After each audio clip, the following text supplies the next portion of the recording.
사야 속 타고 주저앉아 있을 소냐 어이 타고 이내 청춘 세월 속에 묻힐 소냐. 새로운 문화의 도시로 변화를 하고 있는 광주. 하지만 이곳은 우리에게 있어서 잊어서는 안 될 소중한 장소이다.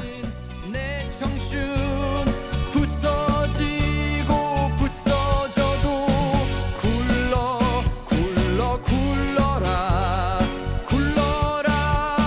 바위돌. 37년 전 5월. 과연 이곳에서는 무슨 일이 일어났던 것일까? 다양한 사람들과의 만남을 통해 그날의 기억을 회상해보고 싶었다. 지금 이 요소에서 우리 국민을 지키기 위해서 지금 불찰주에 정말 자기 자신들이 희생하고 있는데 불구하고 광주에 왔던 군인들, 10일간에 왔던 군인들은 어떻게 생각하면 악마나 다름없었습니다. 광주천이 있습니다. 금남로 저 끝에 쪽에 가면 거기를 지나가고 있었었는데 보니까는 입에 담지 못할 욕을 막 하면서 큰 트럭에 작은 트럭에 사고서 막 소리 지르고 몽둥이로 막 트럭에 옆을 치면서 지나가더라고요. 그러면서 입에 담지 못할 욕을 하면서 안 되겠다. 정말 친구랑 같이 갔었는데 너무 무섭다. 저는 원래 공수부대는 저런 일을 하는 게 아닌데 라고 생각했는데 아니다니까 그날 저녁서부터 많은 구타와 잡아가고 그런 것들이 희생이 되기 시작을 했습니다. 그때 희생대 중에 가장 어린 학생이 초등학교 4학년짜리 11살 전재수라고 하는 학생이었어요. 아마 그 학생은 제가 보기에는 옆에 군인이 지나가면 손을 흔들면서 아저씨라면서 군인 아저씨라면서 아마 부르지 않았을까 생각돼요. 그런 학생을 아주 가까이서 총을 쐈다는 거. 이거는 어떤 이유를 막론하고 용서할 수가 없는 거라고 생각해요. 이걸 보고 광주 시민들은 참을 수가 없었어요. 그래서 계엄군 물러가라 라고 외쳤고 계엄령 해제하라고 외치지 않았나 생각이 들어요. 아마 만일 똑같은 여기에서 보셨다면 똑같이 이렇게 데모에 참가하지 않았을까 생각이 들어요.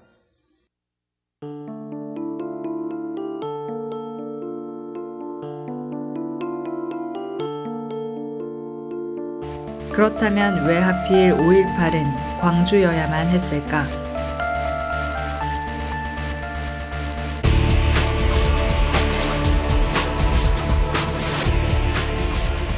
왜 하필이면 광주인가 굉장히 의문이 가는데 첫째, 정치적인 면이었어요. 전두환은 생각했을 때 박정희의 정적이 있었습니다. 김대중이었습니다. 항상 대통령 선거에 나오기도 하고 항상 박정희 대통령에 대해서 반대를 하고 꼭 반대보다는 어떻게든지 정적으로서 싸움을 하게 됐거든요. 그래서 활동하던 곳이 광주였습니다. 또 하나회라고 하는 그룹이 있었는데 좀 지역감정 얘기인지는 모르지만 경상도 분들이 대부분이었어요. 거기에서 힘이 무섭다고 하는 걸 보여주려고 그랬던 거죠. 어떻게든지 그게서 여러 군데 선택을 하게 됩니다. 도시들을. 그래서 만일 자기 고장을 갖다 공격하거나 군인들이 만행을 저지를 수는 없기 때문에 그렇게 찍어봐서 했는데 우선은 그게 광주였어요.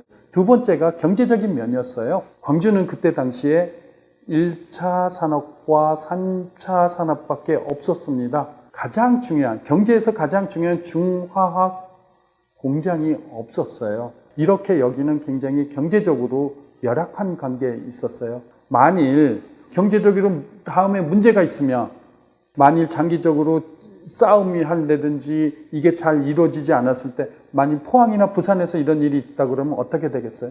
우리나라는 그때 당시에는 거의 아사 직전이라고 생각했습니다. 특히 여기에 있었던 공장 중에 하나가 있었습니다. 지금 기아자동차의 원조인 아시아자동차라고 있었는데 이곳은 군용차, 집차나 트럭이나 장갑차를 조립하는 공장이었어요. 만드는 게 아니라. 근데 그거는 포항제철이나 그런 데 보면 100분의 1, 1000분의 1도 안 되는 그런 규모였기 때문에 한번 또 점을 찍어봤어요. 여러 도시 중에서. 여기가 또 선택이 또 되게 됩니다. 그다음 세 번째 지리적인 면이라고 볼 수 있습니다. 그때 우리 상황은 대치를 하고 있는 상황이었어요. 늘 항상 긴장감이 고조되어 있는. 그래서 만일 서울에서 이런 일이 일어나면 어떻게 될까요? 광주는 그때 서울에서 고속도로로 오는데 왕복 2차선이었어요. 경부고속도로에 비하면 너무 시골길이나 다름없는 그런 곳이었어요. 그래서 4시간 반에서 서울 고속버스를 타면 4시간 반 정도 걸렸습니다.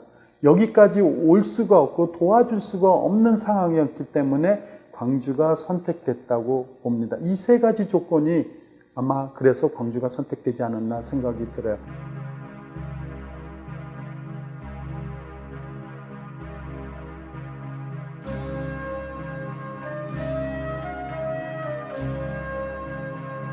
그리고 그들에게 내려진 비상계엄령. 와서 강력하게 진압을 하라고. 공수부대는 어떤 부대예요? 원래? 공수부대는 적의 후방에 침투해 낙하산이를 침투해서 암살이라든지 그런 게 공수부대예요. 자기 스스로들이 굉장히 아주 혹독한 훈련을 받으면서 일당백을 하는 그런 부대였었어요. 이 공수부대가 여기를 오게 됩니다. 아까 특수훈련을 받고. 원래 공수부대는 몽둥이를 갖거나 광덕면을 쓰거나 그럴 수가 없는 거거든요. 그 다음에 데모 진압을 하거나 그는 얼굴이나 가슴이나 그런 데는 못 때리게 돼 있고 하게 돼 있습니다만 그런 거 관계없이 먼저 머리통부터 때리고 그 다음에 다리 때리고 하면서 거의 실신 상태를 만든 다음에 또 트럭이나 실어갖고 어딘가 데려가고 그 다음에 나중에는 죽이기까지 했던 거죠. 그러니까 계엄령 하에서는 마음대로 군인들을 이용을 했던 거죠. 쿠데타와 혁명의 뜻을 아세요? 쿠데타라고 하면요, 뭐냐면 정변을 일으켜요, 군인들이. 그래서 군인들 스스로가 정권을 취하는 걸 쿠데타라고 그럽니다. 그 다음에 혁명은 정변을 일으킨 다음에 성공해서 국민한테 되돌려주는 게 혁명이에요. 그래서 쿠데타와 혁명은 완전히 180도가 다른 겁니다. 그래서 12.12 군사 쿠데타라고 얘기를 해요. 잡았기 때문에, 전두환을 비롯한 신군부가 잡았기 때문에. 5.16도 요새는 어떻게 얘기를 합니까? 물론 역사 사람마다 다를 수 있지만 제가 보기에는 기본적인 용어 해설에 있어서는 혁명보다는 쿠데타 쪽에 속하지 않나라고 생각이 듭니다.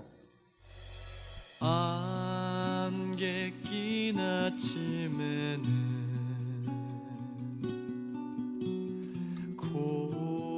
고독을 삼키고 5월 어머니 집을 찾아 어머니의 이야기도 들어보았다. 바람 부는 날에도 시민들이, 광주 시민들이 그 젊은이들을 공수병들이 시내 진입해가지고 때리고 치고 패고 잡고 하는 것을 보고 이거는 아니다. 그리고 6.25 때도 대낮에 이렇게 사람을 죽이고 한 것은 없었다라고 하시면서 70 넘으신 어르신들이 한탄해 하시면서 너무 애통해 하셨어요. 그런 것을 겪으면서 시민들이 아무것도 우리는 쥔 것이 없었잖아요. 그래서 도를 깨가지고 이거는 아니다. 국민을 보호해야 할 군인들이 무방비 상태이고 사상적으로나 무엇으로나 하자가 없는 광주 시민들을 무차별 죽이는 폭행을 하는 것에 대한 반발로 학생들에게 대항을 해라 하고서 같이 돌 팔매질을 공수병들에게 했어요. 그래서 이제 5.18이라는 것이 시작이 된 거죠. 그랬는데 21일서부터 누군가가 명령을 했기 때문에 총이 나와가지고 총 발사로 해서 총상을 입고 죽음에 이르는 그러한 사태가 벌어진 거죠. 사람인데 두려움을 안 느낄 수는 없지요. 그러지만은 말하자면 미친 사람이 버스에다가 사람을 다 태우고 운전을 하고 가다 보면 사고가 나서 버스에 탄 사람들이 다 죽을 수밖에 없다는 그런 그 강박관념에서 우리는 이 나라에 민주주의를 만들어야 되고 독재 신군부를 저지해야 된다라는 그런 사명감에서 모든 시민들이 하나가 돼서 일어났던 것 같습니다.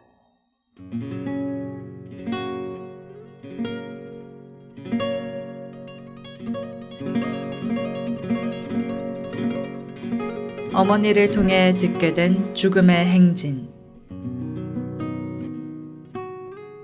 쌍천동이라고 있어요. 거기까지 탱크가 나왔어요. 그러면 이제 탱크가 밀어보려고 광주 시민들을 싸그리 죽인다는 그런 암시하에 그렇게 온 것인데, 잠깐 저기를 했었을 때 그 수습대책위원들이 구도청 그쪽에서 아침 일찍 새벽에 딱 한 줄로 군남로길을 서서 죽음 행제해달라고, 우리를 죽이고 니희들이 광주 시민을 죽여라, 계엄사까지 걸어서 가는 거예요. 근데 이제 우리 애기 아빠 친구가 전화를 했더라고요. 영규 살았어? 대뜸 묻는 소리가, 제가 전화를 받은 게 영규 살았어? 그러더라고요. 뭔 말씀이요, 박사님? 살았지? 그랬더니 다행이다 그러시더라고. 그래서 왜 그래요, 교수님? 왜 그래? 그랬더니 텔레비를 봤대요, 미국에서. 근데 죽음의 행진이라 해가지고 그렇고 갔는데 저것이 살았을까? 아마 죽었을 거야. 그렇게 생각을 하고 왔다고. 그래서 오메 국제적으로 텔레비 나온 바람에 지금 감방에서 구속돼 갖고 감방에가 있어. 살았어요. 그랬더니는 그나저나 살았으니까 됐네요. 나는 영기 죽어버렸다고 생각을 했는데, 그런 상황에서 그때는 진짜 그분들이 다 죽음을 각오하고 저기를 한 거예요. 남들도 모르게 서성이다 울었지. 항상 그의 곁에서 그를 지켰던 사람 이귀임. 가슴에 사무쳐 텅빈 하늘 내가 사는 이 지역 사회가 혼탁하고 하는 그런 세상을 내 후손, 내 자녀에게 물려주고 싶지 않았고, 말하자면 정말 민주화와 평화와 통일된 조국을 물려줘서 잘 사는 나라로 우리 후손들에게 주고 싶은 그런 심정이었기 때문에 보이지 않게 저 역시도 동조를 했던 것 같습니다. 그러나 이제 그 아빠가 이제 민주화 운동하고 교육 운동하고 인권 운동하면서 조금 이제 아무래도 그런 운동을 하시다 보면 가정에는 좀 소홀하잖아요. 왜냐하면 그런 일을 안 하신 분들은 오로지 자기 자녀만을 사랑하고 자녀를 위해서 살아가시는데, 그렇지 않기 때문에 그런 것에 대한 어려서 그 트라우마가 조금 있었던 것 같아요. 지금도 이제 결혼해서 살지만 우리 아빠는 좀 남의 자식 아빠였었다, 그런 말을 한 번씩 할 때는 좀 가슴이 아픈 심정이에요, 지금도. 코스모스 피어있는 정든 고향여. 그녀가 생각하는 5월은 어떤 모습일까? 모두 나와 한별. 열흘간의 우리 투쟁이나 우리 광주 시민들의 자부심은 뭐냐면 민주, 평화, 자주성을 가진 공동체를 이루었다고 자부를 하고, 지금도 후회는 없습니다. 그런데 주동자가 없어. 군대에서는 명령이 최고잖아요. 발포 명령을 내린 사람이 있으니까 발포를 한 것이지, 사병들이 임의적으로 총을 쏘았을 리는 없다, 그 말입니다. 그러면 발포자가 나와야지요. 왜냐? 그때는 찰 수 없는 상황에서 그렇게 했다, 미안하다, 진심으로 사과를 한다 하면 우리는 전두환이도 용서해 줄 수 있어요. 그렇고 우리 밀어는 우리 살림만 하고 사는 우리 여자들도 그거를 알고 있는데, 그걸 아니라고 눈가림을 하는 거는 있을 수가 없는 거예요. 그리고 알게 된 사랑의 주먹밥. 그때 당시에 시민들이, 우리 시민분들한테만 준 게 아니야. 군인들 차에서 이렇게 지키고 있고 저기 하고 한 그 사람들에게도 다 김 뭉쳐갖고 얼른 그렇게 해서 다 주고, 이게 군인들한테도 주고 시민군한테도 주고, 시민들도 가다가 그건 또 먹고, 그러면서 이제 같이 5.18을 겪었지요. 줄 수밖에 없었어. 왜? 우리 자식들을 니기들이 말하자면 그 군인 자체가 우리 자식을 미워서 죽인 게 아니고 저기는 명령에 의해서 지가 하고 싶어서 한 게 아니고 명령에 따라서 명령을 어기면 지가 죽으니까 지가 살라고 했을 뿐이요. 행동을 했을 뿐이요. 그러니까 우리는 어머니 마음으로 너도 자식이고 간놈도 자식이고 다 같은 자식이다. 그러니까 밥을 줄 수밖에 없었어요. 그게 중요한 거예요. 그게 내 자식이 아니래도 남의 자식이라도 당하면 말하자면 죄 없이 당하면 우리는 그 얘기를 내 자식처럼 구해내야 된다는 그것이 엄마의 마음이에요. 그래서 엄마는 강하고 여자는 약하다. 그것만 인정을 하시면 돼요.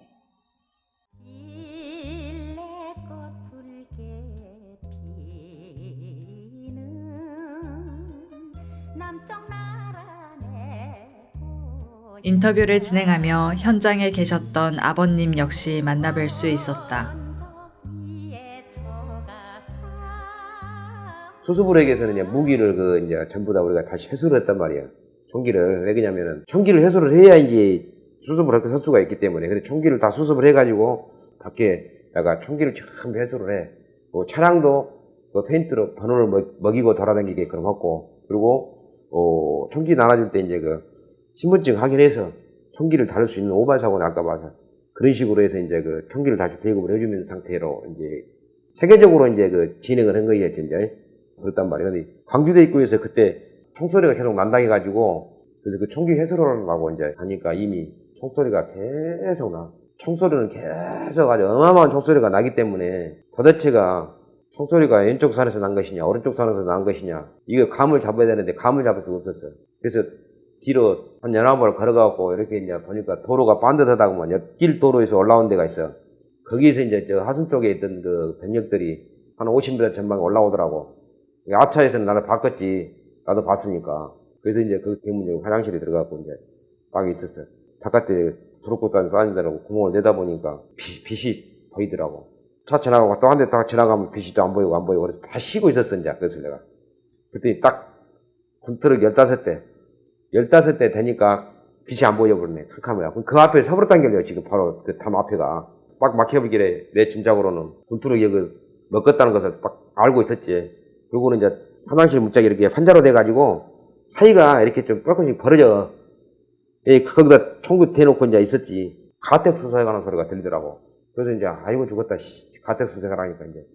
그러니까 가택 수색하라니까 정신이 팍 들고 있었더니 이 대문 열고 들어오더라고. 두 놈이 딱 이렇게 들어오더라고. 그래서 쏘아불라게다가 죽이불라다가 못 죽였지. 죽이러 갔는데 못 죽였더라고.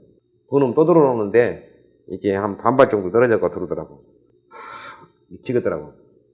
그래서 이제 들어가고 있는데 저 안에서 내가 좀 소리가 나고 움직였는가 봐요. 그러다 보니까 뒤에 다른 반발이나 늦게 들어가니까 이제 시트 긁으려고 뒤로 그냥 돌더라고, 이렇게 총구가. 그래서 내가 먼저 한번 쏴버렸어. 목에다 대고 한 발을. 그러니까 자기들도 이제 놀려본 거지. 그래갖고 그냥 바로 그냥 총 긁으면서 그냥 바닥으로 점프해가지고 그냥 궁으로 가보더라고. 그래서 그 화장실에서 나와갖고 그 옆에로 옮기가시 간 것이 본께는 그냥 이 총구가 그냥 단무기가 쫙 있더라고.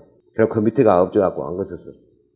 계속 총 쏘고 있었는데 시계 보니까 한 40분. 그 병력이 40분간을 안 쉬고 총을 쐈다니까. 나를 찾으려는 것이 아니라 사방대로 쏘고 있었다고, 쏘았다고. 그게 거기서 먹어갖고 15대 마지막도 아니야. 그러니까 앞에 간 차들은 지금 쫙 앞에 가 있을 거 아니야. 그 도로에가 말하자면은. 그러고 있는데 이제 무기 버리고 투항하는 소리가 들더라고. 그때도 살라고 이제 이랬으니까 그냥 총 대놓고 엎드려 총, 도로에 엎드려 총은 놈, 쪼꾸려 총 해갖고 있는 놈 도로까지 아주 탄피가 아주 노래불 하죠.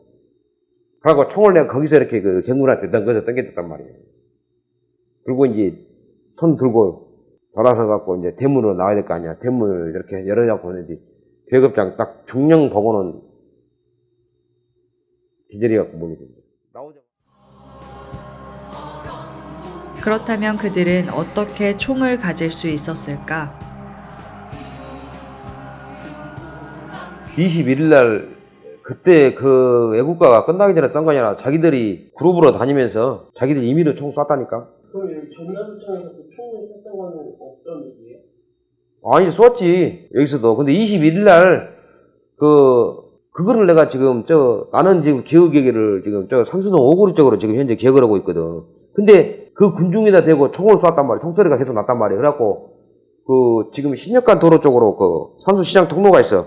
그쪽으로 워낙 시민군이 그냥, 대기면에 밀고 가니까 총을 막 쏘면서 갔단 말이야. 근데 그때 7탄을 쏴갖고 쐈는지, 공포탄을 쐈는지는 모르는데 앞에 간 사람들은 사람이 막 자빠졌단 말이에요.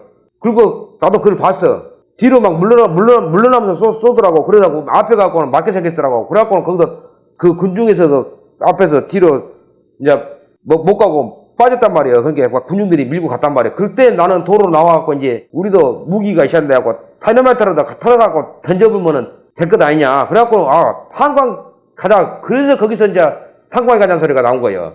그래서 차에다 타고 그때 스타트로 출발한 거라니까. 화순 탄광으로 갔다 21일 날. 그때만 해도 그렇게 봐봐봐. 참 순전해. 경찰서 무기고 있는데 무기고로 털어버려야 될 거 털자기 하는데 화순 탄광에 다이너마이트로 가자 했다고. 다이너마이트라고 신지에다 붙여서 이제 우리도 이제 던지자고 말이지. 돌 던지지 말고. 그래서 화순 간 것이 그것이 원인이 됐단 말이에요. 화순 간 것이. 사랑이란 게 지겨울 때가 있지. 내 맘에 그리고 그에게 듣는 창살 없는 감옥. 너무 흘러넘쳐. 영창에서 고생을 많이 했지, 다들. 왜냐면, 그 헌병대들이 가만히 놔두질 안 했고, 각 소대마다 수백 명씩 늘어나다 보니까, 잠을 자고 나면 전부 다 땅바닥이고, 마루고, 옥에서 다 자, 칼잠을 자고, 화장실을 갔다 오면 자리가 없어. 자기가 여기서 나온 지가 태가 안 나버리고 칼잠을 자야 되다 보니까. 그게 또, 함부로 간 것이 아니고 화장실 가고 싶어서, 1인 외에 한 명 달고 와서 근무자하고 또, 복창소리 크게 해서, 경에 붙이고, 용무 있어서 왔다고 보고하고, 화장실을 가야 돼. 하라가 떨어져야지. 그리고 갔다 와서 또 그냥 자리에 앉으면은 또 그 소대는 전체적으로 또 엄청나게 또 기합받고 두드러 맞아. 이렇게 하다 보니까 주눅 드는 사람들이 제대로 하겠어? 그렇게 말을 또 똑바로 못 한다고 방창소리 적다게 하고 엄청 두드러 맞고 헌병대들한테 거기서 전체 소대 기합받고 먹을 것을 많이 주기를 무엇을 해. 돼지밥 좀 준 놈 식탁에다 식기장에다 준 거 또 딱 식사 시작하기 전까지는 다 받아놓고 있어야 되고 그때부터 감사히 먹겠습니다 하고 식사 먹고 그런 소리 안 하고 먹으면은 그 소대는 선배에 걸려나 근무자 식사 끝 밥 먹다가 나와야 돼. 먹으면 또 그 소대는 또 전체적으로 기합받고 두드러 맞고 그런 권역 속에서 이제 군법재판을 받았는데 나 같은 경우는 또 중앙정보부에서 내려왔는 그 속에서 나는 7, 8명인가 내려온 중에서 합수한 사람한테 걸려가지고 엄청난 고문을 당하고 아주 하루 두드러 맞고 고문 당하고 어떤 고문을 당했냐 너 김대중한테 얼마 받고 폭동 일으켰냐 그 말이야. 이 질문으로 해서 이 고문을 했단 말이야. 내가 무슨 김대중한테 뭐 지지받은 것도 없고 돈 받은 것도 없고 내 자수 받자고 이런 것이라 그것은 말을 못했고 그 다음에 김일성한테 무슨 지능 받고 폭동 일으켰냐고 그 두 가지로 해서 그 고문을 때 그러다가 이제 그 군법재판을 이제 받기 시작하는데 누가 시키도 안 했어. 근데 누군가 입에서 제일 먼저 나왔단 말이야. 동자가 나오기가 바쁘게 그 사람들이 그 재판받는 사람들이 우리가 똑같이 다 한 거야. 그게 뭐 옆에 사람 말도 못해. 그 각자 근무자가 그 헌병들이 다 사이사이 이러고 있었단 말이야. 삭삭 했는데 안 하거든요. 일어나야잖아. 아무리 재수들이 부른다고 해도 다 일어나갖고 전부 다 애국가 불렀어. 그때 아주 그냥 애국가 부를 때는 아주 감정이 말하자면은 뭐라고 할까 아주 전부 다 눈물 나면서 흘리면서 불렀어. 그러고 나서 거기서 군법재판을 마지막 재판 받으면서 교도소로 이제 넘어가기 시작해 이제 밤에 넘어가는데 각 상부에서부터 버스 타고 나올 때부터 시작해서니 구호 부르고 노래 부르고 아주 그냥 기뻐갖고 지긋지긋 영창에서 떠나니까 석방된 것도 아닌데 갇히러 가는데 그 사람들 누가 시키자는데 버스 하는데 다 부른 거야. 각자 다 틀렸는데도 그럴 때는 전부 어떻게 하면 이렇게 하나가 다 된 거야. 아까도 그랬지만 애국가 부르되기 싫어. 그래서 교도소에서 살면서 밤에 나와서 석방돼 갖고 걸어서 거기까지 가서 집까지 나는 기분이 좋았고 자유를 즐기려고 나도 뭐 내가 민주화를 이루려고 한 것도 아니고 근데 그 시내 나와갖고 그걸 보고 나서 사람이면은 그냥 못 본 척하고 가겠어? 학생들을 그렇게 무차별에 구타를 하고 죽이는데, 잡아자치는데, 어린애기들한테도 그때 당시에는 나무 그 가로수 밑에다 돌 갖다가 뭐다 싸고 그러면 너 뭐다라고 돌 갖다 싸냐 그러면은 뭐라고 줄 알아? 군인 때릴 거예요. 군인한테 던질 거라고 했어요. 근데 이게 사실은 외신 기자들이 계속해서 그걸 진학과정이나 경분들을 총 쏘는 거냐 이런 장면들을 그 외신 기자들이 찍어서 본국에 계속 보냈단 말이에요. 갑자기 와서 개머리판으로 학생들 때리고 오는 것이 터지고 피가 난자돼갖고 이렇게 나온 거 이런 것들을 다 찍었단 말이에요. 이 사람들이 목숨 걸고 돌아다니면서 전쟁터 속에서 다니면서 촬영을 해서 보냈단 말이에요. 자기 본국으로. 이게 정부에서 이걸 덮어갖고 폭도로 몰아서 정리를 하려고 했는데 못 해본 거예요. 이것이. 그러다 보니까 이제 민주화라는 왜 나왔냐. 그 수천 명, 수만 명이 다니면서 강도 집거를 안 했다는 거. 총기 갖고 다니면서 우리가.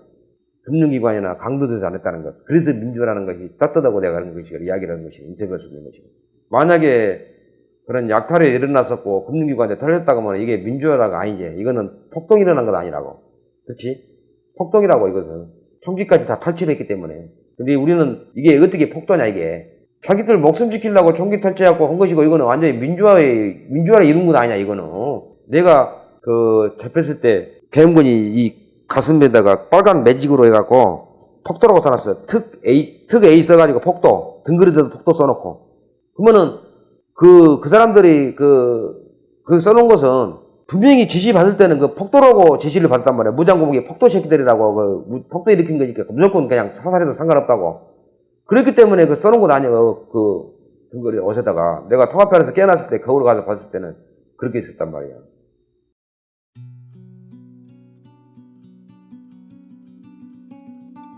그리고 끝나지 않는 그의 5월.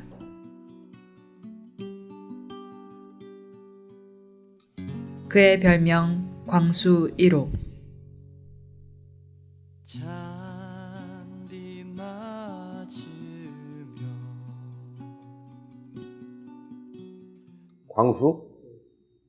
광수 1호로 내가 대합다는 것은 나중에 알았단게.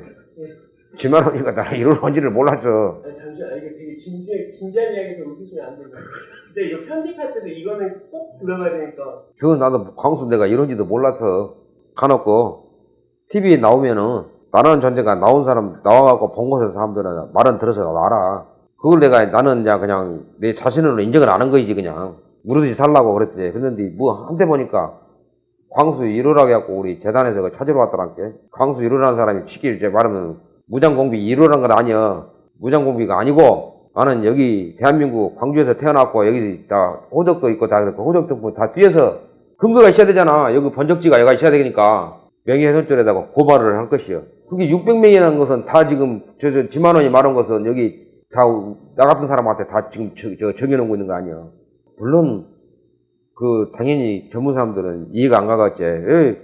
바로 그러면 그때 가서 대응을 하고 뭐 조치를 해야지. 지금까지 그러면 가만히 있어보니까 진짜 인정한 건 아니냐 할 수도 있겠지만은 당사자가 저렇게 한 사람들이 법정에도 다니면서 고소도 하고 다 했어 할 것은. 그러면은 또 우리 단체에서도 저 사람이 정한 사람들을 찾아야 되잖아. 그 회원 중에 나온 사람도 나오고 전국에가 있기 때문에 이 사람이 저 사람이 정해놓은 사람이 긴지 저 사람이 긴지 모르잖아. 그러네? 우리는 그때 당시에 총으로 같이 있는 사람이라도 뭐 이름을 물어봐 어디 사냐고 물어보기를 해. 무엇을 해. 그때는 아주 그냥 정의감에 붙어갖고 아주 그냥 막 정신이 없지 하고 다니고 기억도 지금 제대로 다 못 온디. 그게 이제 사람 보고 자기도 모르게 치킨 것들 말이야. 이제 거식은 것 아니야 지금. 지금이야 갖고 지금 나를 찾은 거 아니야. 자기 생활에 열중히 쭉 살아가 보니까 정부에서 저렇게까지 조작을 해갖고 한지는 나도 당사자도 나도 몰랐다니까. 이제 안 것이지. 설마 저렇게까지 또 했으려다가 또 연병을 하고 있냐 이렇게. 광주 항쟁 당시에 간첩 사건이 일어났어요. 덕침을 갖고 쑤셔갖고 덕침을 맞았는데 그 덕침을 빤 사람이 이제 개벌금을 내고 쓰러졌단 말이에요. 그런 것이 계속 퍼졌어 연병가 이제. 근데 실질적으로 그것이 그렇게 했어. 정보원에서 그거 조작한 거야. 근데 이제 하필 덕침 사건에 장본인이 우리 방해가 있었단 말이에요. 장계범이라고. 야한테 물어보면 될 거 아니냐 갖고 야 그때 어떻게 됐냐? 너 벌금 빼라고 너 쓰러져갖고 그 장계범이 너 이야기해봐라 갖고 하려고 하고 있는데 갑자기 교도소 문을 따더라고. 운동시간이라고 전부 운동해야 한다고. 그래서 이제 뭐 운동하라고 나가서 다 운동하겠지. 운동 와서 들읍시다 형님. 뭐 교도소 시간만 나면 우리 시간만 갖고 있는 거 아니요? 그러지. 그래갖고 이제 다 나왔어. 이제 운동하고 운동 다 한 시간 하고 다 들어갖고 이제 얘기 들어보려고 하는데 제가 참겨보니까 없어.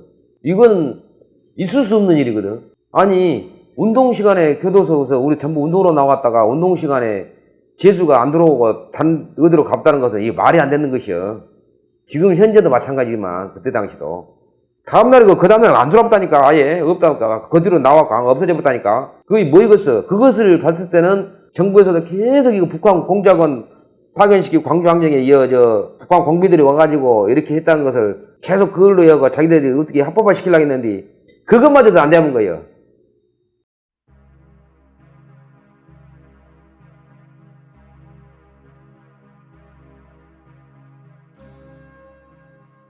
뭔가를 전부 사실 그대로 해서 거시기를 하고 오픈을 시켜갖고 인정을 했으면 인정을 할 것을 해야 되는데 지금까지도 봐봐. 왜 그랬겠어? 그게 정부 지시도 받고 그 군명령을 받았다고 하지만은 본인 같으면 내가 그 민간인지 빤히 알면서 총을 쏴서 사람을 죽였는데 그걸 지금에 와서 양심선에 나온다고 이야기할 수 있겠어? 못해. 예, 사람을 사표를 했기 때문에 못한 거야. 봐봐. 점령을 하잖아, 이제. 대문군들이 20일 새벽에. 그러면은 자 적국도 아니고 많이 후방에 와고 시민들인지 민간인들이 알면서 탱크 18대로 와서 이미 포위를 했고 총기를 쐈으면은 자 방송 한마디 때는 해야 되는 것 아니야? 무기 버리고 투항하면은 다 살려준다든지 뭐 무기 버리고 투항하라고 한다든지 경고를 해야 된다 그 말이에요. 근데 그런 경고 한마디도 안 하고 계속 이 건물에다 대놓고 총기를 다 난사를 해버렸어. 그러고 나서 안에 가택수색을 해. 보이는 놈마다 총살 다 시켜버렸단 말이에요. 1층, 2층 올라다니면서 전부 다 하죠. 건물 안에서. 이때 여기 27날 있는 우리 시민군들이 그 한 3분의 2가 다 죽었어. 2차 대전 때도 그런 적이 없어. 포위가 되면은 경고방송하고 다 나오라고 나오잖아. 이게 무슨 짓거리냐 그 말이야. 이런 짓거리를 해놓고 사람 같지도 않은 짓을 해놓고 그러니까 계속 무장공비를 해서 합법화 시키려는 건 아니야 지금 정부에서도. 이거는 우리나라는 있을 수 없는 거지. 우리나라에서만 거요. 우리 전문 사람들도 광주 항쟁에 대해서는 우리 민주화 운동을 정확하게 알아가고 뭔가를 진짜 뒤로 보더라도 역사에 같이 정말 제대로 전신된 것을 알아야 돼. 세계에서는 이거 알아준다니까. 코리아만 알아준 거 아니라 코리아 광주 5.18을 알아준다고.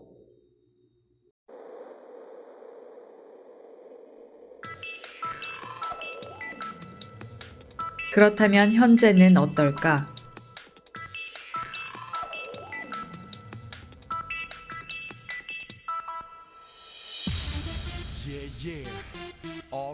아버님을 떠나 5.18 기념재단을 찾아가 보았다.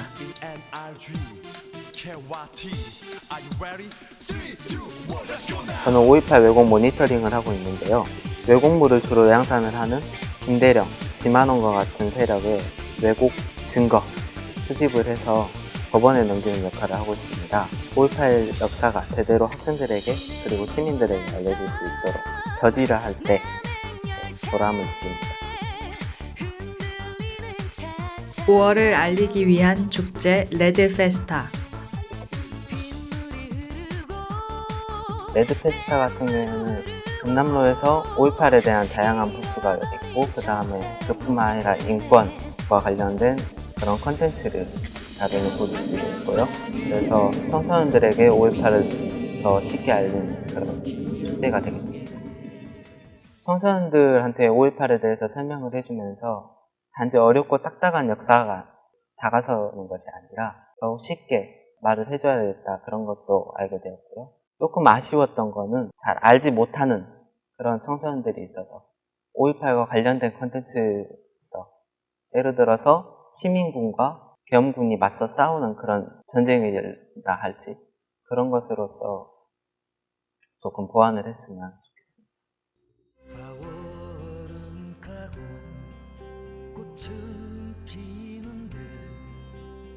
5월 정신이 사라져가는 것에 대해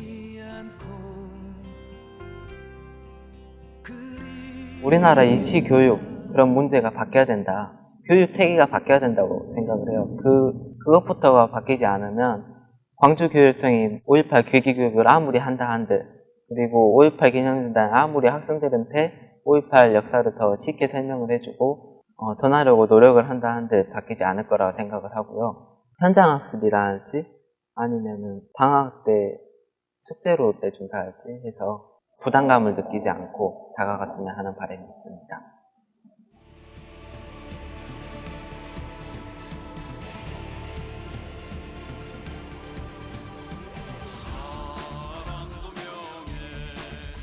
그에게 있어서 5월이란 무엇일까?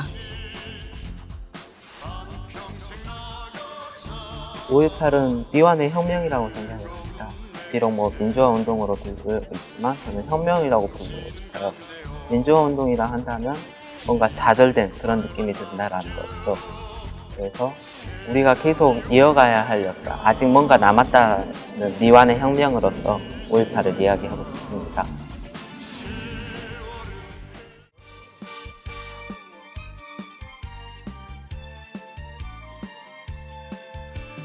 당시 시민들의 사랑이 가득했던 양림동을 찾아가 보았다.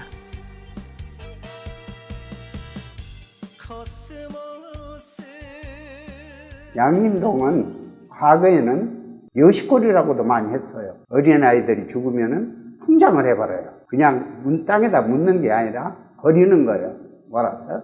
그러니까 여우들이 배낚거리고 까마까치들이 배낚거리고 이렇게 해가지고 좀 좋지 않은 고을이었어요. 그런데 1904년에 유진별 선교사님과 오웬 선교사님이 강주에 처음 오셔서 그리스도 그 사랑의 정신을 먼저 전파하는데 교회를 먼저 믿으시오 보듬도 생존권에 관한 여러 가지 문제, 어려운 문제들을 피부로 느끼면서 어려운 사람에는 먹여주고 아픈 사람이 많으면 치료해주고 또 배우지 않았으니까 학교를 세우고 사랑으로 감쌌던 거예요.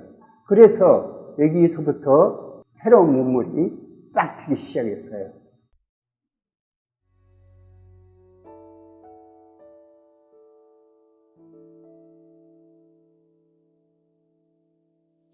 (5.18을) 해외에 알린 다양한 선교사들의 노력.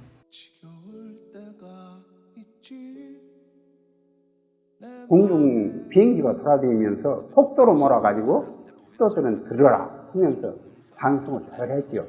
그러면서 이제 한국 시민들이 의를 위해서 옳은 일을 위해서 분연히 일어나는 것인데 폭도로 누명을 쓰고 죽겠어요. 비행기에서 사격을 했죠. 그런 것을 선교사들이 다 찍었어요. 성이 피터 선교사나 유딩겔 페터 같은 독일 기자나 이런 분들이 자세히 양림동에서 찍었습니다. 그래서 2011년에 유네스코 기록문화재단에 기록문서로 올라가 있어요. 시민들이 그 시민군에게 했던 것들을 그런 걸 보면 참 놀라워요. 그때도 더운 때라 구역구역에 소단지를 걸어놓고 불을 떼서 점심을 해서 먹이고 음료수 박스는 막 수도 없이 내내서 그 시민군들을 주는 거예요. 시민들이. 그건 말하자면 시민이 나는 직접 거기 안 나갔지만 나나 똑같다 그렇게 본 거 아니야? 그뿐만 아니라 그때 얼굴에다가 그 요새 같으면 마스크도 쓰고 그러고 다니니까 뭐 이상하게 보기도 했어요. 외지에서는 덥고 뜨겁고 그래서 쓴 거지 자기 얼굴 감추려고 쓴 것도 아니에요. 총알씩 맞으면 죽는데 그거 갑주했다고 안 맞습니까? 그러니까 시민군에게 아낌없이 다 줬죠. 마스크 쓴 것 때문에 네. 그렇게 보는 분들이 많이 있습니다. 아, 그러게요. 북한에서 그러니까 마스크 쓰기 때문에 다 자기 자식들이 들어있으니까 막 그거 갖다 주는 것이. 그리고 그 처음부터 다 쓴 것은 아니에요. 거기서 이제 같이 활동했던 사람들은 다 알아요. 도청에서 다 만나 들어갔을 거다 아닙니까? 도청이 그때 시민군 본부였으니까 거기서 보면 다 누가 누군지 알죠.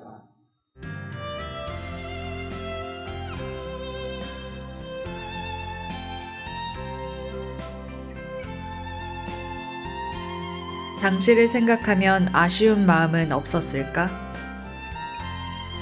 말하자면 왜 컸어요? 안타까운 마음 많죠. 항상. 그러니까 강주 사람들은 옳은 일을 하고도 너무 사람들한테 예면받고 말하자면 소외된다. 어디 가면 광주 사람들 잘 안 써주려고 하잖아요.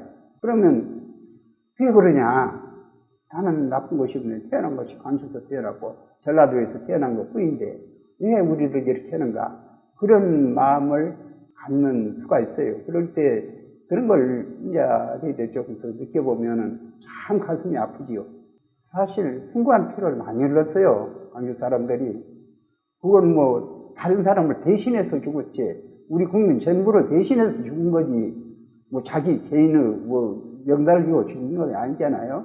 그럼 내가 모든 일을 광주 사람이 했다. 이렇게 알고, 근데 또 광주 사람이라고 해서 뭐 취직이나 어디 회사나 그런 데서 폄하해서 그냥 이력서도 못 내들고 그런 일은 없겠지만은, 그렇게 되지 않았으면 하는 생각을 많이 가져요. 이게 광주 사람들이 본적을 기록할 때 광주란 말을 쓰는 것을 상당히 무섭게 생각했어요. 본적. 그러면 누가 안 받아주니까. 그런 것들이 말하자면 지금은 그렇지 않지만은 이거 암암리에 어디나 안 있을 거라 그렇게 생각을 해요.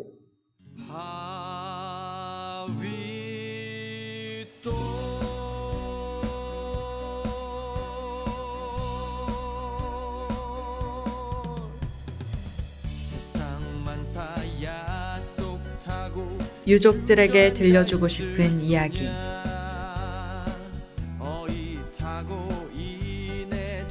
정말로 어려운 일에 피해도 보고 목숨도 바친 그 숭고한 그 정신에 너무 감사하고요. 그래도 우리 광주가 세계에 알려질 수 있다는 것은 옳은 일에 과감히 목숨을 버릴 줄도 알고 나섰기 때문에 그런 것 아닌가 이렇게 생각하니까요. 과거에 우리가 잘했던 점, 이것은 긍지를 갖고 잘 지켰으면 하는 마음이 간절합니다. 여러 가지로 피해를 입고 불구가 된 분도 있어요.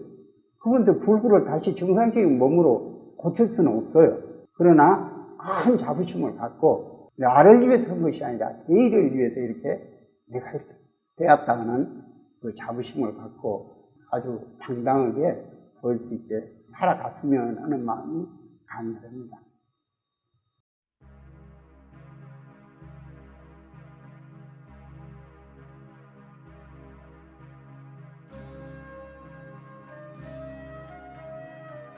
그렇다면 그들의 생각은 어떨까?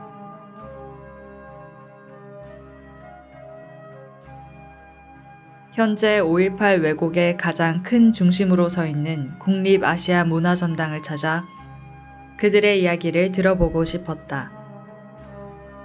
아시아 문화 중심 도시 조성 특별법이 2002년도에 생겼고요. 광주를 문화 수도로서 개발을 하기 위한 그런 출발점으로 알고 있고요.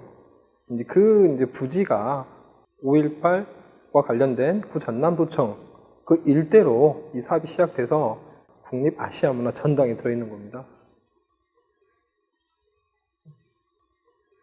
지금 저희는 5.18 민주평화기념관이라고 지금 명칭이 되어 있는데 당시에는 민주인권평화기념관으로 시작이 됐었어요.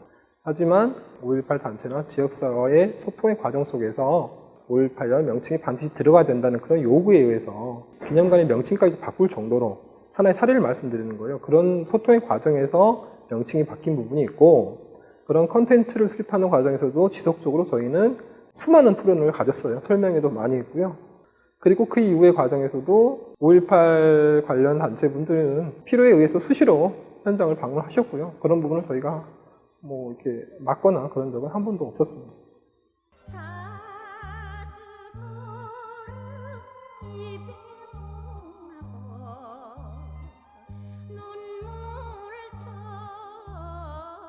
(5.18을) 왜곡하고 있다는 것에 대해 그들은 어떻게 생각하고 있을까?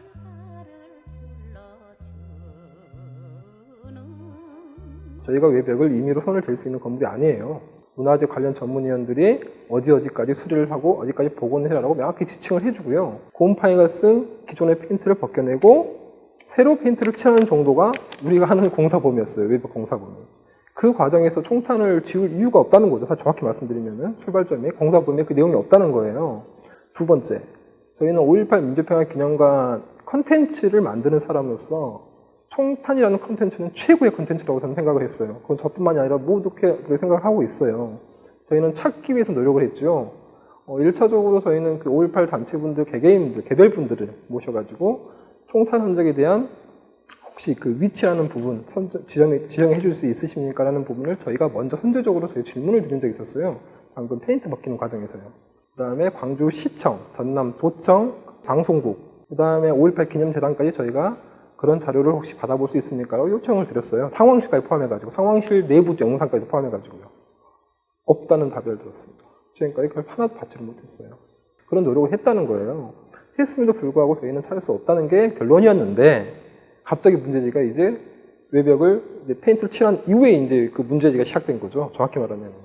총탄을 찾아내라가 먼저가 아니라 우린 찾기 위해서 이렇게 했는데 도저히 찾을 수가 없어서 월 계획대로 페인트를 칠했는데 그 이후에 갑자기 문제지가 되는 거예요. 순서가 좀 다른 거죠. 두 번째로 육안으로 봤을 때요. 그 건물이 80년부터 2005년까지 전남도청으로 사용이 됐어요. 상식적으로 생각하는 거예요. 설마 총탄이라고 확정이 됐었으면 그걸 놔뒀겠냐라고 상식적으로 저는 저기 반문하는 거죠.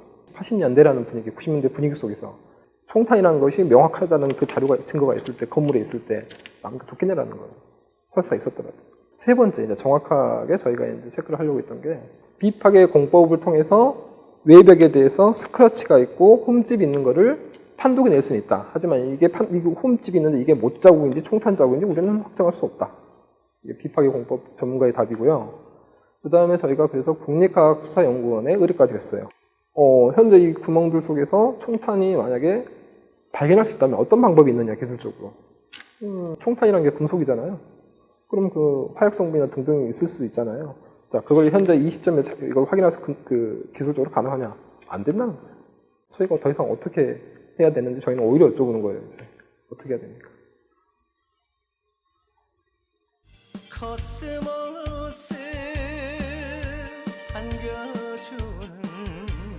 또 다른 흔적, 사라진 방송실. 콘텐츠가 먼저 나온 게 아니고요. 건물에 대한 사용할 수 있는 리모델링 공사가 먼저 있어야 돼요. 그러니까 너무 낡은 건물이기 때문에 30년도에 지었단 말이에요. 낡은 건물이잖아요. 그럼 최소한의 보수와 복원을 하는 그런 계획이 먼저 잡히는 거예요. 계단이 낡았으면 계단 어디까지 다시 땜빵을 하고 뭐 그런 방식 있잖아요. 아니면 여기는 문화재세 창틀은 중요하니까 어떻게 하면 그 사용할 수 있게 복원을 하고 녹을 없애고 그런 식으로 복원하는 그런 전반적인 설계를 한단 말이에요. 문화집회설의 가장 핵심이 뭐냐면은 저희가 생각하는 기본은 뭐냐면은 누구나 접근을 할 수 있어야 돼요. 3층 건물이란 말이에요. 사람이 들어가야 돼요. 이거는 뭐 제가 한 게 아니고 누구나 다 그럴 거예요. 엘리베이터가 없으면 안 되잖아요. 장애인이나 노약자들은 계단을 갈 수가 없잖아요. 엘리베이터가 있어야 돼요. 자, 어디로 갈 것인가? 그런 부분이죠. 만약에 그 전에 이런 리모델링 계획을 세우는 수립하는 과정에서 상황실의 중요성이나 방송실에 대한 명칭이 나왔었다면은 엘리베이터를 이 자리에 안 넣겠죠. 그 누구도요. 여기 엘리베이터 들어가는데 이 자리가 방송 장비가 있었던 자리다라는 거를 공사가 끝난 다음에 제기가 된 거죠. 방송 장비가 어디였는지는 아무도 몰랐어요. 그렇죠. 나중에 이제 그거에 대해서 의미 부여를 하지 않았다는 거예요.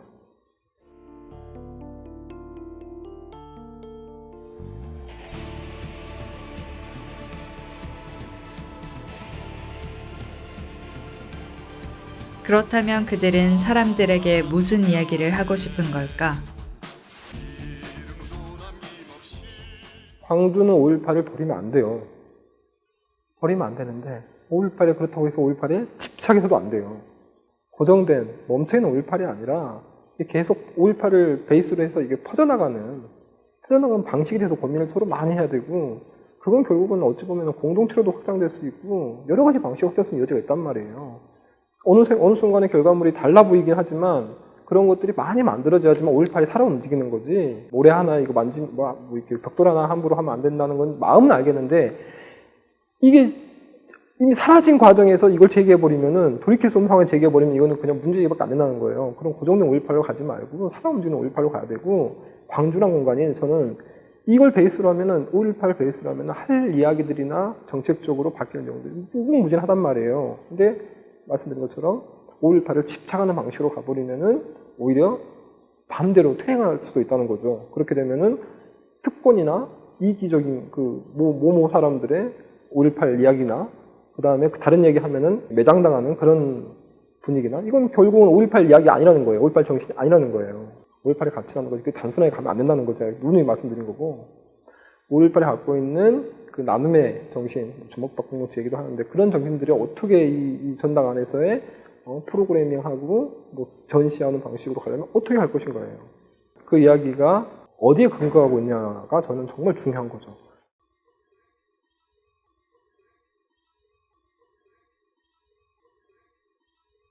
문화예술기관인 ACC 안에 5.18 이야기는 어떻게 풀 것인가?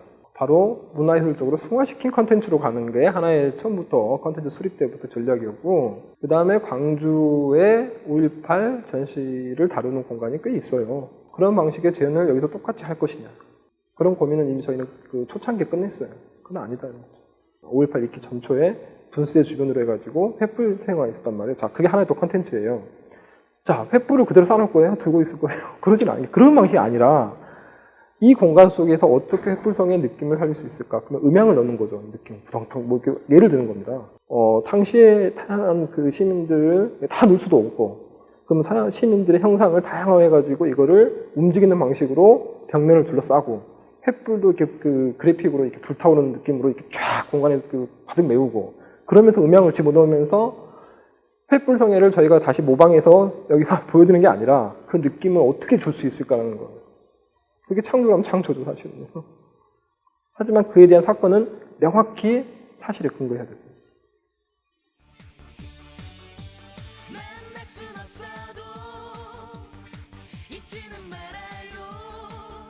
그가 바라는 점은 무엇일까?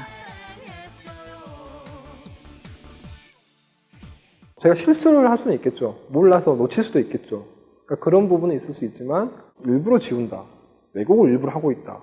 그런 부분은 아니라는 거를 좀 그런 진정성을 좀 알아주셨으면 좋겠다는 생각을 좀 항상 하고요. 그리고 ACC를 짧게 보면 안 돼요. 이 큰 하드웨어를 만들어 놨잖아요. 1, 2년 사이에 뭐 이렇게 승부를 볼 그런 공간이 아니라는 거예요. 계속적으로 바뀌고 변화할 수밖에 없어요. 그리고 누가 어떻게 할 거냐는 거예요. 결국은 하드웨어는 고정이 돼 있을 거고 이거를 작동을 시키고 운영을 시키는 방식은 관심이 중요해요. 그거는 비난이 아니라 결국은 비판인 거죠. 도움이 되는 방식으로 얘기하는 방식이 있고 까대기 위한 방식으로 얘기하는 방식이 있죠. 까대기 위한 내용이 있죠. 뭐겠어요? 상식적으로. 길게 봐야 돼요. ACC.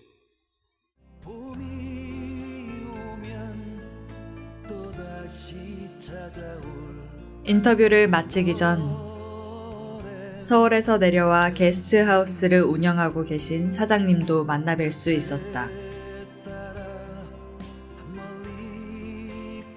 처음 왔을 때 이미지는 뭐라 그럴까, 외부에서 이제 처음 들어오고 저도 광주라는 곳을 연고가 없이 처음 오다 보니까 그냥 서울처럼 생각하고 그렇게 왔는데 생각보다 이 지역분들은 저희를 좀 낯설고 경계를 하는 듯한 느낌을 많이 받았어요. 내가 외부에서 들어와서 그런가, 아니면 내가 이쪽 지역을 몰라서 그런가, 뭐 여러 가지 생각이 많았었죠. 지금은 그때하고 다르게 많이 친해졌죠. 그래가지고 사이도 되게 좋아가지고 완전 가족입니다, 지금은.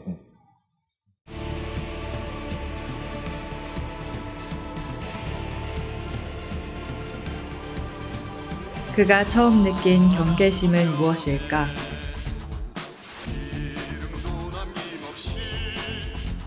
광주 쪽에 아픔이 좀 많다 보니까 지역민들끼리는 되게 좀 친하고 가족처럼 거의 이렇게 사는 지방 진짜 그런 구조인데 외부에서 들어오시는 분들은 왜 좀 배척을 해가지고 좀 배척이라기보다 좀 경계? 왜 왔을까? 이런 의문점을 갖게 만드는 뭐 그런 행동을 하시는 것 같았었어요. 그러니까 외부에서 들어오면 저 사람들이 뭐하러 여기 왔을까? 이런 생각을 하시는 것 같더라고요.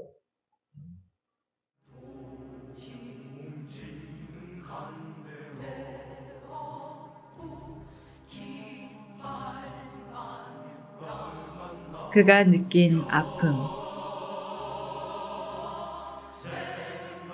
제가 광주에 와서 광주 분들하고 친해지고 그 다음에 이제 주민들이랑 같이 뭐 이것저것 얘기도 하고 대화를 하다 보니까 그냥 평상시에는 아무렇지 않게 행동을 했는데 같이 이거 뭐 아픔이라기보다도 뭐 주위에 뭐 형, 누나, 사촌들간 뭐 아니면 뭐 사촌의 가족들, 그러니까 여기에 와서 만나서 친해졌던 친구들 가족들에는 벌써 한 명씩은 국가유공자나 누가 돌아가신 분들이 계시더라고요. 그래서 깜짝 놀랐죠. 뭐 서울 같은 데서 솔직히 뭐 5.18로 인해서 돌아가신 분 가족이 뭐 있다, 뭐 없었다고 그런 얘기 사실 들어보지도 뭐 그다음에 얘기하지도 않으니까.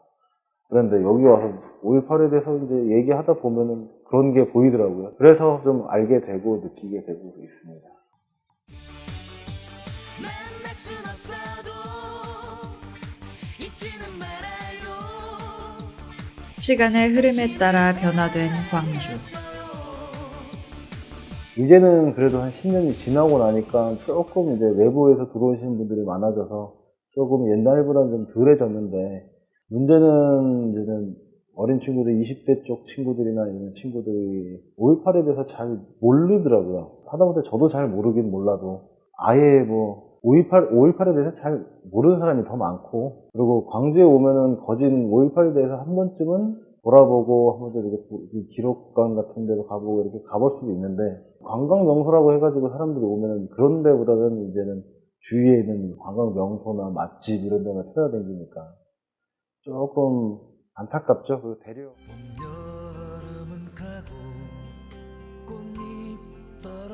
가장 크게 느끼게 된 변화는 무엇일까? 뭐 잘못된 것도 있고 뭐 제대로 안 알려진 것도 있고 뭐 확실히 뭐 어느 게 진짜고 가짜인지는 잘 모르겠는데, 관심이 좀 떠났다고 얘기해야 되겠죠. 이제는 자기가 겪었던 일이 아니고 이제 어머니 때 할머니 때 뭐 이렇게 다 겪었던 세대니까 되게 오래된 일처럼, 사실은 얼마 안 되는 뭐 해봐야 얼마 안 되는 일인 것 같긴 한데, 그런 게 보이는 모습이 광주 관광 지도 같은 경우도 작년이나 재작년 같은 경우에는 5.18 코스나 이제 걸어서 다닐 수 있는 순례길 뭐 이런 식으로 해서 돌아다닐 수 있는 그런 코스 같은 게 있었는데, 사실 그게 큰 호응을 사람들한테 많이 받지는 못했던 것 같아요. 이게 생각보다 시간도 좀 많이 걸리고 좀 우울한 얘기고 그러다 보니까 여행지로서는 조금 그게 좀 부족했던 모양이에요. 그래서 올해 관광 지도 맵 같은 거 보면, 지도 같은 거 보면은 5.18에 관련된 거는 싹 다 빠져버렸습니다. 그러니까 거기에서 만약에 사람들이 와서 5.18 그쪽을 돌아다니고 그쪽 길을 갖다가 코스를 한 번씩 돌아본다고 하면은 지도에서 그게 없어질 이유가 없는데, 올해 발간된 관광 지도에서는 5.18 관련된 그런 게 보통 다 없어졌더라고요.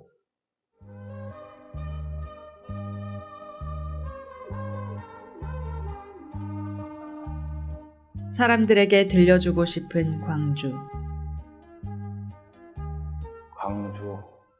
광주는 아픔도 있고 뭐 하고 그다음에 여러 사건 사고들도 많고 그래서 있는데, 딱 갇혀서 지내는 것 같은 그런 느낌이 받았는데, 사람들이 좀 와서 좀 그걸 좀 알아주고 같이 좀 이해도 해주고 같이 어울려도 주고, 그리고 또 광주라는 동네가 이제 좀 어떻게 보면은 외부에서 들어가기도 좀 꺼려하는 동네 중에 하나일 수도 있어요. 배척하는 게 좀 많다 보니까.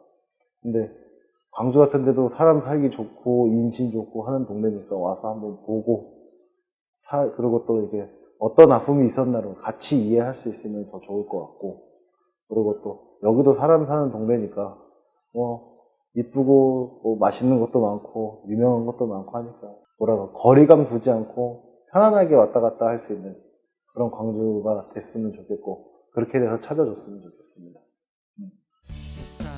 세상만사야 속 타고 주저앉아 있을 소냐, 어이타고 이내 청춘 세월 속에 묻힐 소냐. 그가 희망하는 미래의 모습. 광주가 변했으면 하는 거, 밝아졌으면 좋겠어요. 빛골 광주지 않습니까? 요새 뭐 많이 변한다고 해가지고 지금도 많이 변했습니다. 사실 10년 전에 왔을 때만 해도 엄청나게, 10년 전에 비해서 지금 생각해보면 엄청나게 변하긴 했는데, 앞으로도 더 이렇게 좀 밝아서 사람들이 올 수 있는, 5월달만 되면은 사람들이 되게 힘들어하시고 하시는 주민들이 많이 보이거든요. 그렇게 되지 말고 좀 이렇게 같이 어울릴 수도 있고, 아픔을 어떻게 뭐 잊어버리고서는 안 되겠지만 그래도 계속 고통을 당할 필요는 없다고 생각하니까 좀 밝아져서 뭐 여러 어르신들 뭐 봤었던 분들 같이 웃고 뭐 밝은 도시가 됐으면 좋겠습니다.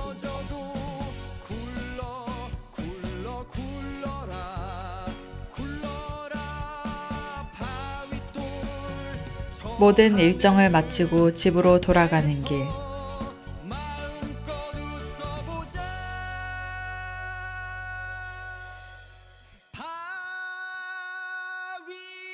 5.18에 대해 알기보다는 더욱더 궁금해졌다.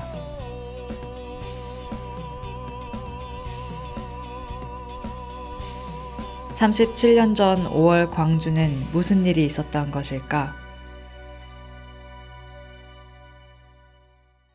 진짜 우리가 나쁜 짓을 하고 우리가 사상적으로 뭔가 있었다면 그 말을 할 수가 없어. 사실 그러잖아요. 당신이 알고 있는 것하고 지금 5.18의 상황하고 역사적으로 우리가 주장하고 우리 전라도 사람들이 주장하고 있는 것하고 다른 데서 저기하고도 판이하게 다르잖아요. 다르는데 거기에서 이제 우리는 거시기를 구슬을 찾아야 돼. 진실, 사실 그대로를 찾아서 그것으로 인해서 이제 우리가 역사 왜곡하게 하지 말고 그 폐기시키고 그런 것들을 저기 해서 우리는 거짓말을 할 수가 없어요. 당했던 사람이기 때문에. 저기도 당한 사람은 거짓말을 할 수가 없고 당한 사람은 당할 수밖에 없어.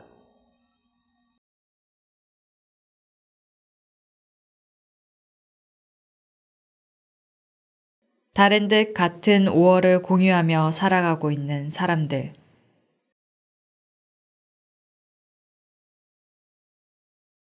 그들 누구도 5월을 부정하지는 못한다는 것이다.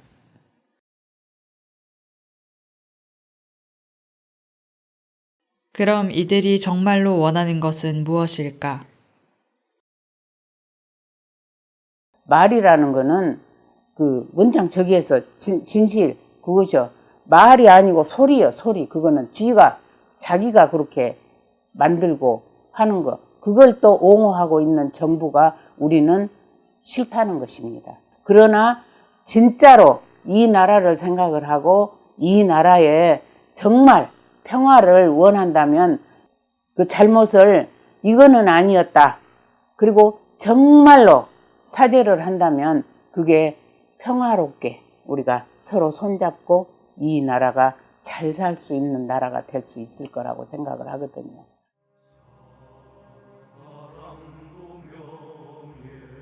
(37년) 전 5월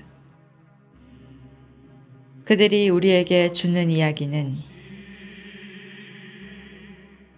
누군가의 손이 아닌 함께 만들어 나가는 세상을 원했다는 것과 지금의 우리에게 두려움 앞에서 멈추지 말라는 것이 아니었을까?